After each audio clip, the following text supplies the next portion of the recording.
Oke, bismillahirrahmanirrahim. Assalamualaikum warahmatullahi wabarakatuh. Selamat siang, pagi, malam, serah kalian ini mau bukanya kapan ya. Sebelum kita memulai pelajaran nanti, sebaiknya kalian tahu dulu siapa saya yang akan mengajar kalian selama 2 semester ini. Ya, memang masalah pandemi ini mengakibatkan kita harus belajar daring ya, tidak bisa bertatap muka. Tapi nggak masalah karena ada komunikasi, mudah-mudahan nanti komunikasi kita lancar sampai dengan seterusnya. Oke, perkenalkan saya memperkenalkan diri kepada kalian. Nama saya Primayangsari SN, biasa dipanggil dengan Mayang atau Bu Mayang, silahkan. Nggak nama yang lain, nggak Putri, karena P yang depan Putri. SN-nya rahasia.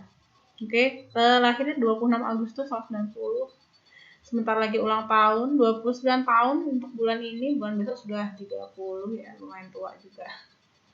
Kemudian alamatnya ada di Jalan Budi Utomo, nomor 8 Gianyar Asri, Metro Barat. Kemudian punya golongan darah B dengan RH positif.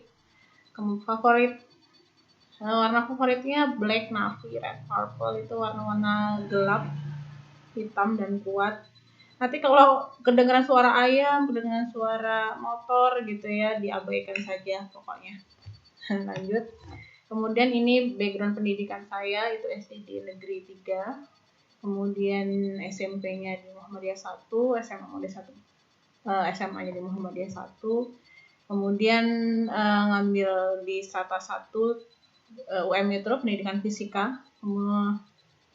S2-nya masih planning, sebenarnya kalau planning tujuan utamanya ke UBD, ngambil teacher magister program karena tahun ini banyak banget kendala dan hal, jadi masih belum bisa untuk melanjutkan ke jenjang yang lebih tinggi.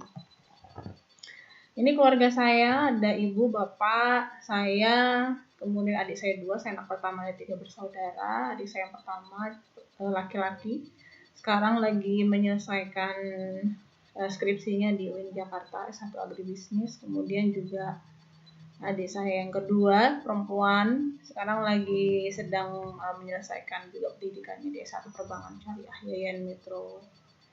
Gitu. Hobinya nonton drama, fotografi, kemudian dengerin musik dan juga podcast, reading, writing, speaking, sama go in for sport. Ini nggak bisa kelihatan.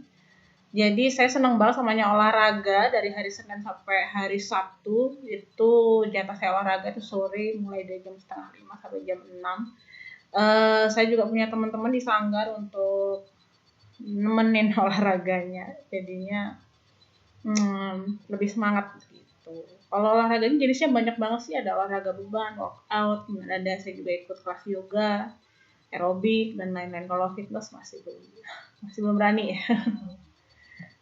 Oke, my favorite books ada Al-Quran sama self development. Al-Quran pasti wajib dibaca sama yang muslim ya. Dan kalau yang non muslim tentang kitabnya masing-masing. Kemudian self development itu tentang buku-buku pengembangan diri. Saya suka banget buku-buku yang non fiktif. Kalau yang bahasa novel fiktif itu nggak terlalu banyak suka gitu ya. Lanjut, my favorites. Jadi kegiatan yang paling saya senengin itu liburan, makan, sama mempelajari hal-hal yang baru yang di luar dari keilmuan saya atau di luar dari apa yang saya bisa. Itu sesuatu yang saya sukai. Kemudian selama saya sekolah, saya adalah orang yang ya dibilang tekun ya lumayan, dibilang nakal ya enggak juga gitu ya. Tapi ya enggak ranking juga gitu. Jadi termasuk anak yang lumayan rajin lah belajarnya. Kemudian juga saya juga punya prestasi di bidang tenis meja. Jadi memang banyak banget penghargaan dan juga kejuaraan yang sudah saya lakukan jalani pada saat sekolah SMP dan SMA. Prestasinya alhamdulillah sudah lumayan membahagiakan dan membanggakan orang tua ya. Hasil-hasilnya juga udah pasti kelihatan gitu. Kalau ada yang bisa main tenis meja bisa tanding dengan saya ya. Nanti kalau sudah masuk, udah new normal, udah boleh gitu, nanti boleh. Kalau misalnya mau ada yang nantangin. Ini fakta tentang saya. Yang pertama, saya termasuk orang yang suka ngebaca doang tapi kan ninggalin komentar gitu ya. Ini terutama di media sosial gitu kan. Kemudian yang nomor 2, kalau udah marah sama murid sama kalian itu abis itu ngerasa bersalah banget. Ini hal yang paling saya hindari gitu kan, untuk nggak marah-marah gitu di kelas. Ya nomor 3, super cuek apalagi sama omongan orang gitu kan. Ya, cuek banget sama omongan orang lain itu. Ya terutama masalah itu sih. Cuman kalau misalnya masalah penampilan, masalah apa ya saya nggak cuek ya. Nomor 4, kalau dicari suka susah dan gampang nggak ketemu. Ini kalau misalkan dulu di sekolah itu kalau suka masalah nyariin nilai dan segala macam, saya juga termasuk orang yang susah dicari gitu kan ya. Jadi ya jangan sampai nilainya sampai bermasalah dengan saya. Saya orang rumahan banget dan suka mageran, nolet, jadi nggak suka keluar nggak jelas gitu, paling nggak suka ya. Kalau lagi holiday sukanya di kasur. Ya setelah semua pekerjaan selesai, nah baru sukanya di kasur sama nonton drama. Nomor 7 ini nggak kelihatan keluar kalau ada keperluan dan nggak pengen banget keluar tanpa ada kejelasan sih. Nah kayak gitu. Ya, makanan adalah kelemahanku. Ini sempat bobotnya naik banget dan sekarang karena memikirkan masalah kesehatan, makanya saya mencoba untuk ya kalau kalian kan diet lah ya, tapi kalau saya bilang ini mengatur pola hidup sehat aja sih, lebih ke arah sana. Ya ini kepekerjaan selain di SMA Muhammadiyah 1 dan SMA 2 itu saya sekarang dipercaya sebagai pembina putri di SMA 2 dan juga ini sebagai guru privat matematika dan fisika gitu. Ya, sosial media, WhatsApp sudah bergabung di ini ya, sudah bergabung di grupnya, Instagram, FB, Twitter, email, dan blog ini sebagai sarana saya menulis. Nah ini demikianlah ya perkenalan dari saya. Ya semoga nanti insya Allah kasih kemudahan bagi kita untuk bersilaturahmi bertatap muka secara langsung. Itu setelah masuk. Oke, kita lanjut ke materi kita ya di prakarya dan kewirausahaan. Nah, ini materi kita. Oke, saya pindah dulu biar kelihatan. Oke, ini makanan minuman peningkat sistem imun sebagai proteksi tubuh terhadap COVID-19. Nah, yang kita hadapi sekarang itu kan pandemi ya. Ini pandemi itu artinya semua keseluruhan, semuanya itu seluruh dunia kena sudah, namanya pandemi. Nah, kemudian ini hal yang perlu kita perhatikan, apalagi sekarang kita boleh keluar tapi dengan new normal, dengan kebiasaan yang baru, yang kebiasaan lama kita tinggal gitu kan, dengan protokol kesehatan yang memang sudah harus kita laksanakan. Nah seperti itu. Nah mengingat tentang permasalahan yang ada di sekitar kita, tentunya makanan atau minuman ini menjadi salah satu hal yang paling diburu sama masyarakat kita tentunya kan. Bagaimana cara kita untuk mengolah makanan atau minuman yang bisa tentunya untuk meningkatkan sistem imun agar tubuh kita terhindar dari COVID-19 gitu ya. Jadi nanti tujuan akhir dari pembelajaran kita adalah kalian memang benar-benar tahu apa sih makanan dan minuman yang bisa meningkatkan sistem imun. Nah kalau misalkan kalian sudah ngerti, sudah paham, nanti bagaimana cara kalian untuk menuangkan ide produk apa yang bisa kalian buat, yang bisa kalian produksi, yang bisa kalian pasarkan ke masyarakat kita ya, tentunya untuk bermanfaat untuk meningkatkan sistem imun tubuh. Nah seperti itu kira-kira. Oke, sebelumnya kita kenalan dulu apa itu coronavirus, apa itu COVID-19 karena agak berbeda juga ya pengertiannya.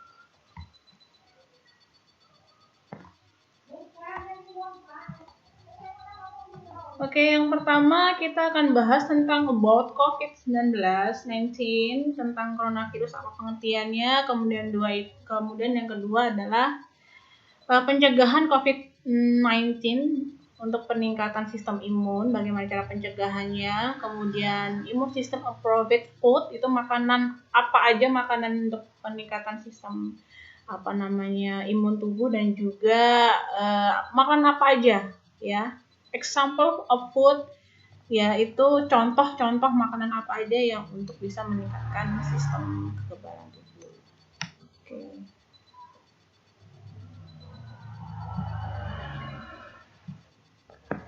About coronavirus, tentang coronavirus. Ini kenapa ya tulisannya?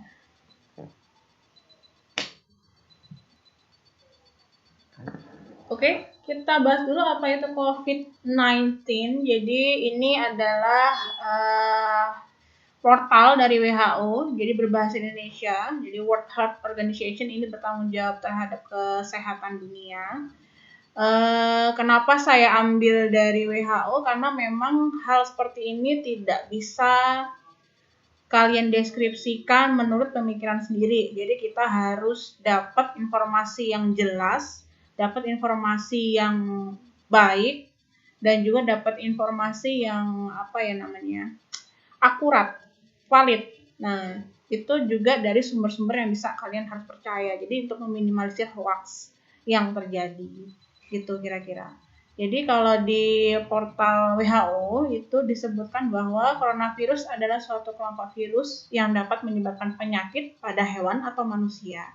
Beberapa jenis coronavirus diketahui menyebabkan infeksi saluran nafas pada manusia, mulai dari batuk pilek hingga yang lebih serius seperti MERS dan SARS. Coronavirus jenis baru yang ditemukan menyebabkan penyakit COVID-19. Yang kedua, apa itu COVID-19? Ini saya bacain aja ya karena ketutup sama recordingnya. COVID-19 adalah penyakit menular yang menyebabkan penyakit yang ringan atau yang serius, jadi disebabkan oleh virus corona. Jadi coronavirus sama COVID-19 itu beda pengertiannya. Kalau coronavirus itu virusnya, kalau COVID-19 itu penyakitnya. Nah, demikian penjelasan dari WHO tentang apa itu coronavirus dan juga apa itu COVID-19.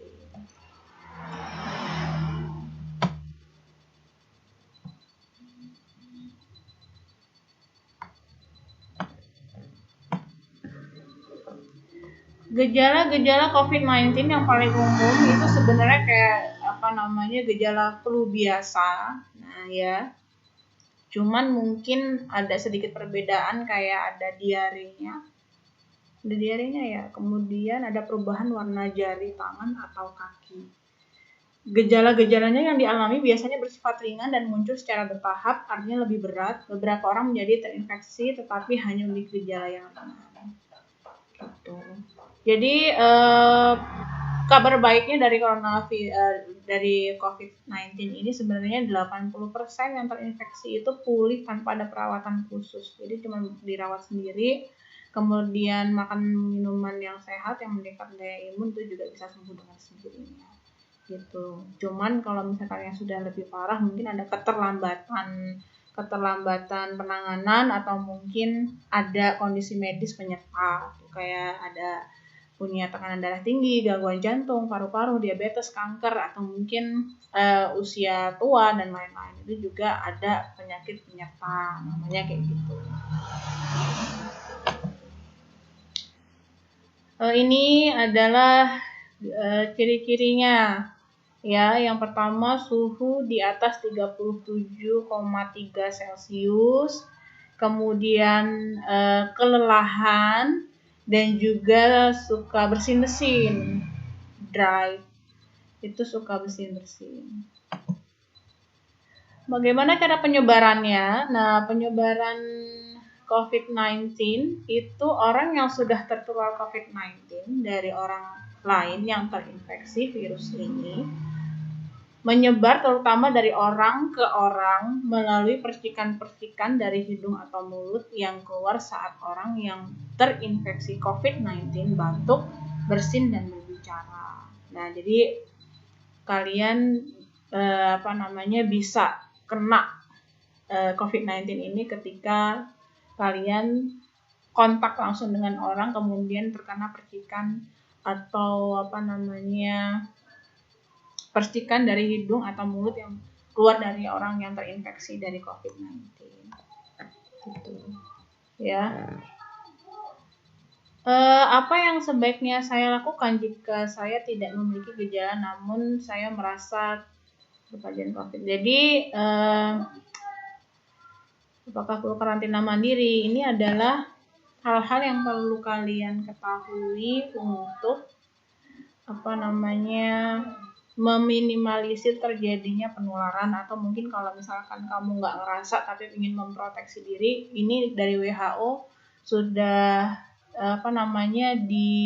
dibuat apa itu yang harus kalian lakukan. Yang pertama, mungkin kalau misalkan memang merasa untuk kalian untuk berkarantina sendiri, yang pertama mungkin ya sediakan kamar mandi yang besar, sediakan kamar sendiri yang besar dengan sirkulasi udara yang baik dan dilengkapi sarana mencuci tangan dan toilet. Jadi dalam satu ruangan bisa ada toilet. Jika tidak memungkinkan, pisahkan tempat tidur dengan orang lain dengan jarak minimal 1 meter. Tetap jaga jarak minimal 1 meter dengan orang lain, termasuk anggota keluarga. Pantau gejala yang dialami setiap hari. Lakukan karantina mandiri selama 14 hari meskipun Anda merasa sehat. Jika Anda mengalami kesulitan bernafas, segera hubungi penyedia layanan kesehatan Anda. Hubungi terlebih dahulu jika memungkinkan. Tetap positif dan semangat, gitu. Ya, tetap positif dan semangat. Jadi nggak boleh insecure, nggak boleh patah semangat. Jadi harus bersikap positif, thinking, jangan negative thinking.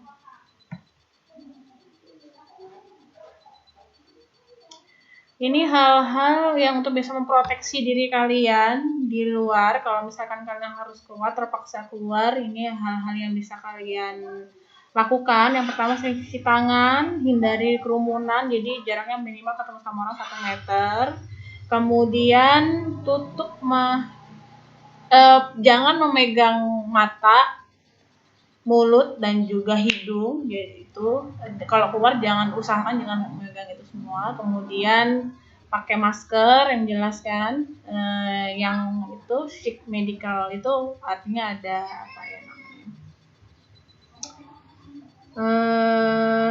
pengecekan kesehatan gitu. Kemudian juga yang terakhir itu kalian harus mengikuti berita-berita terkini tentang kesehatan. Jadi kayak Kemenkes, kayak gitu, atau mungkin COVID gugus depan COVID. Nah, itu juga media sosialnya harus kalian tahu, informasi harus kalian tahu tentang sejauh mana perkembangan dari penyakit COVID-19 ini.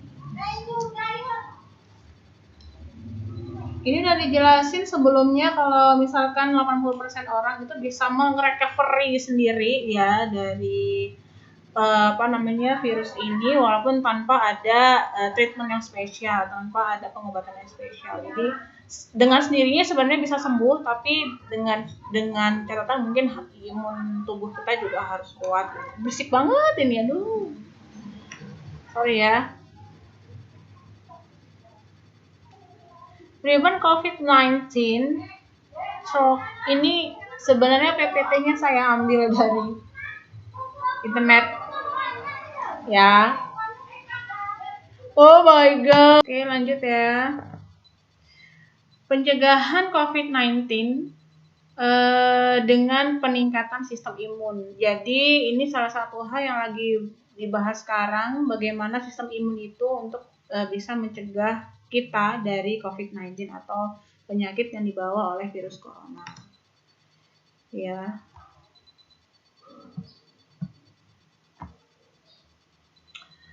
Jadi antibiotiknya sekarang obat dari COVID-19 sendiri itu nggak bisa ditemukan, masih belum bisa ditemukan sekarang. Jadi antibiotik apapun nggak bekerja pada virus ini, kayak gitu. Nah, sebelumnya kita harus tahu dulu pengertian dari sistem imun. Ini saya ambil dari portal Halodoc.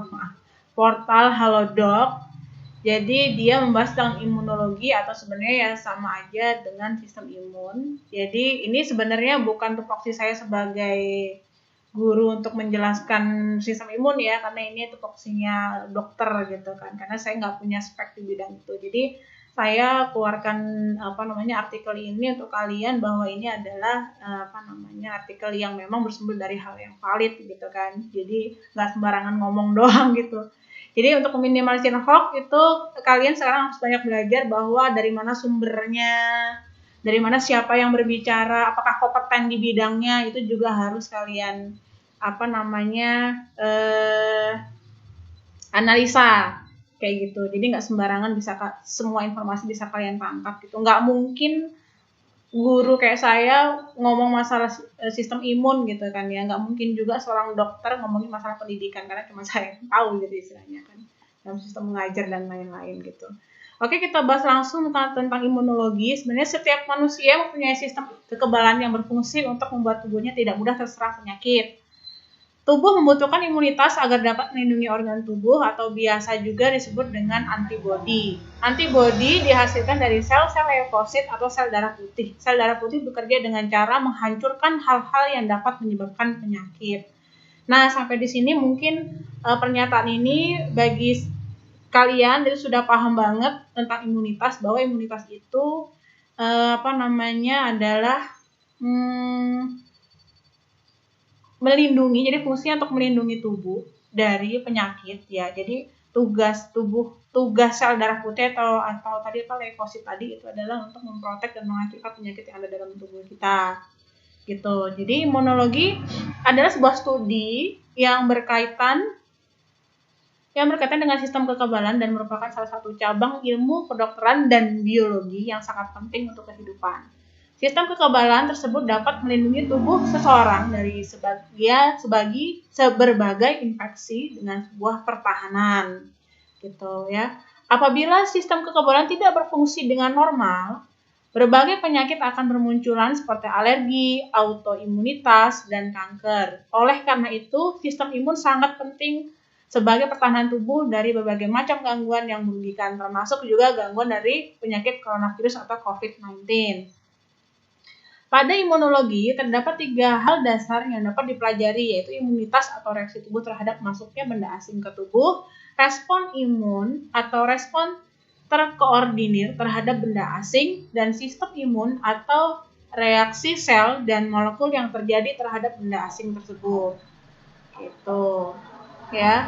Jadi ini adalah pengertian tentang sistem imun, di mana sistem imun sebenarnya melindungi kita dari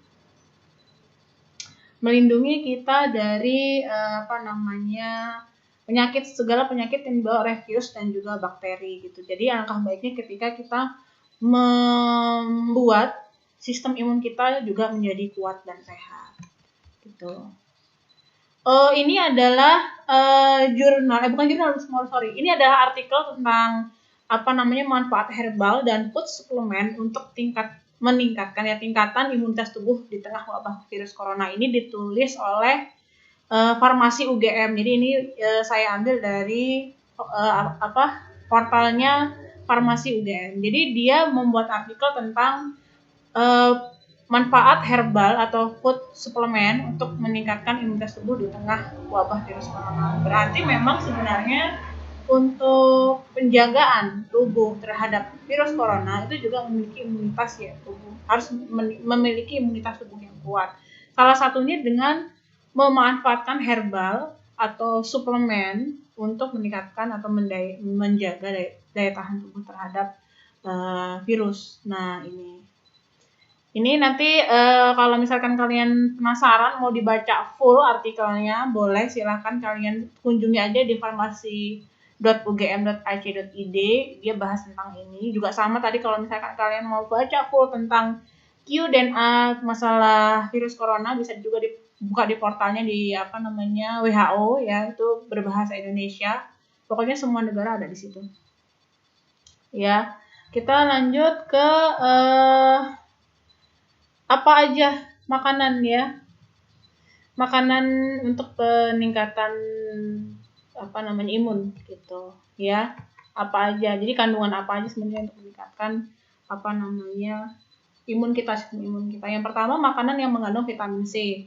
Di sini sebenarnya artikelnya sangat akademistis sekali, jadi banyak banget kata-kata ilmiah yang ada di sini. Pokoknya intinya dari makanan itu harus mengandung banyak vitamin C, gitu kan ya.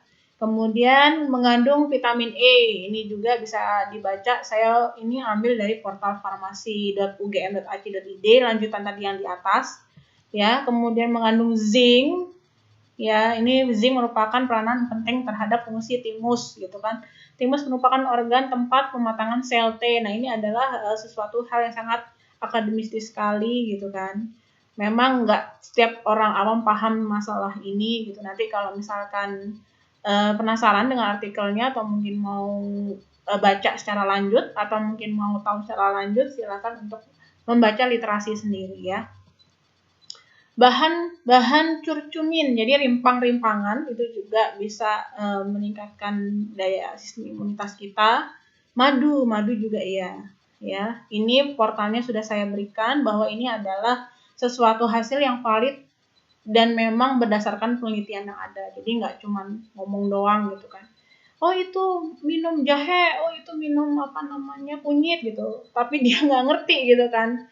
Minum jahe, minum kunyit itu ada apanya gitu kan. Kenapa kok bisa terhindar dari virus corona? Emang gimana caranya? Nah, itu juga harus kita pikirkan tentang masalah literasi ya gitu. Jadi kamu harus banyak baca, banyak tahu bagaimana penelitiannya, bagaimana jurnalnya, bagaimana kok bisa itu termasuk dalam makanan. Nah, itu juga harus kalian banyak ketahui gitu. Jadi dari sumber-sumber yang memang memiliki kevalitan atau memiliki kebenaran yang akurat kayak gitu.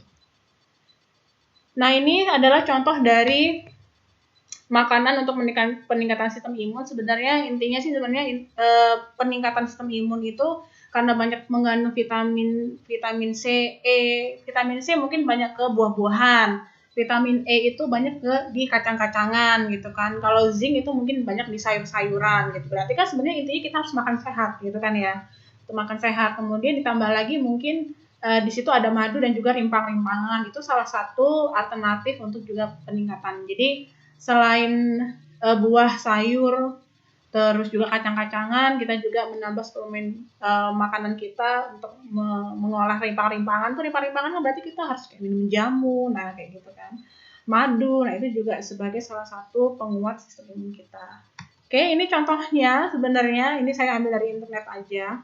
Ya, mungkin kalian bisa lihat di pojok kiri atas itu rimpang-rimpangan, kemudian di sampingnya itu ada buah dan juga sayuran hijau dengan beraneka warna, ada kacang-kacangan. Kemudian di situ ada yang di bawahnya itu pengolahan oats dengan berbagai macam topping, ada madu dan juga yang paling sebelah kanan kalian itu mungkin ada jahe, lemon dan juga madu. Itu adalah makanan yang bisa meningkatkan sistem imun kita gitu. Oke, untuk pertemuan kita kali ini dicukupkan sampai sekian. Mohon maaf kalau misalkan banyak gangguan. Kemudian kalau misalkan memang ada saran dan kritik tentang video ini, bisa kalian nanti komentar atau mungkin melalui DM via WA dengan saya. Boleh silahkan berdiskusi.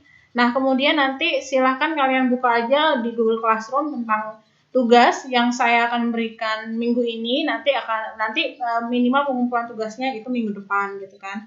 Jadi nggak perlu khawatir, nggak perlu harus selesai hari ini. Nanti pengumpulan tugas bisa kalian selesaikan di minggu depan. Kemudian untuk masalah kesulitan dan lain-lain atau mungkin ada sesuatu yang perlu didiskusikan, silakan kalian japri aja dengan saya gitu kan. Saya nggak terlalu vulgar orangnya, jadi nggak pengen orang banyak tahu gitu, tipe orang saya seperti itu gitu kan. Jadi kalau toh emang harus ada sesuatu yang tidak memungkinkan, bisa kalian diskusikan dengan saya. Oke, cukup untuk sekian. Nanti kita ketemu lagi di minggu depan ya. Terima kasih. Wassalamualaikum warahmatullahi wabarakatuh.